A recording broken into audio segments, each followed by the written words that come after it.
আমাদের শত্রু কেউ নেই, মৃত্যু কেউ নেই। হুব্বুফিল্লাহ বুগযুফিল্লাহ। আমরা মহব্বত করি আল্লাহর জন্য, ঘৃণা করি আল্লাহর জন্য। আমরা ঘৃণাও করি আল্লাহর জন্য, মহব্বত করি আল্লাহর জন্য। বিশ্বাস করবেন না, আমাদের ইসলামের কোনো শত্রু নেই, ইসলামের কোনো শত্রু নেই। যে আল্লাহর পক্ষে সে আমার বন্ধু, যে আল্লাহর বিপক্ষে সে আমার দুশমন, সে আমার শত্রু। আজকে যদি আপনাদের মধ্য থেকে কেউ খোদাবশী থাকেন, সে আমাদের দুশমন, আমাদের শত্রু। ওই ব্যক্তি যখন তওবা করবে, ওই ব্যক্তি সবচেয়ে আমার আপন, সবচেয়ে আমার বন্ধু। ওমর ইবনে খাত্তাব রাদিয়াল্লাহু তাআলা আনহু ঈমান আনার, ইসলাম গ্রহণ করার আগে ইসলামের সবচেয়ে বড় দুশমন ছিলেন, কিন্তু ঈমান আনার পর ইসলামের সবচেয়ে বড় বন্ধু হয়ে গেছেন। আসলে আপনার সবচেয়ে বড় আমার শত্রু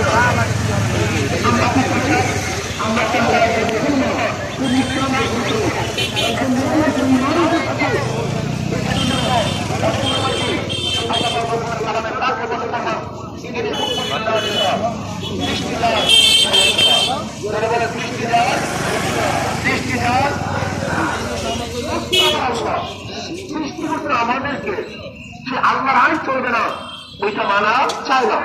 কিয়ামতের ময়দানে অনেক মুসল্লি দেখবে লক্ষ লক্ষ প্যানেল মদের গুণা, লক্ষ লক্ষ প্যানেল মদের গুণা, লক্ষ লক্ষ গুণার গুণা, লক্ষ লক্ষ চুরির গুণা, লক্ষ লক্ষ সুদের গুণা, লক্ষ লক্ষ ঘুষের গুণা। ওই মুসল্লি বলে, আল্লাহ আমি কোনোদিন করে মেয়ের দিকে তাকাই নাই, এত গুণা আসলো কোথার থেকে? আল্লাহ কি বলবেন? আল্লাহ বলবেন, দেখো খুব ভালোভাবে বুঝো, আমি জানি তুমি মদ পান করো নাই, লেকিন যাদেরকে ভোট দিয়ে মদের আইন পাশ করছো, তোমার ভোট দিয়ে তুমি মদের আইন পাশ করতে পারতো না, ওই সমস্ত গুণা তোমার আমল আমি লিখে দিচ্ছি। আপনি কি ভাবছেন আমাদের দেশে মদের আইন বলল? এই মদের আইন বলল কি করছে? সংসদ করছে, আর সংসদ সদস্য কি পাঠাইছে?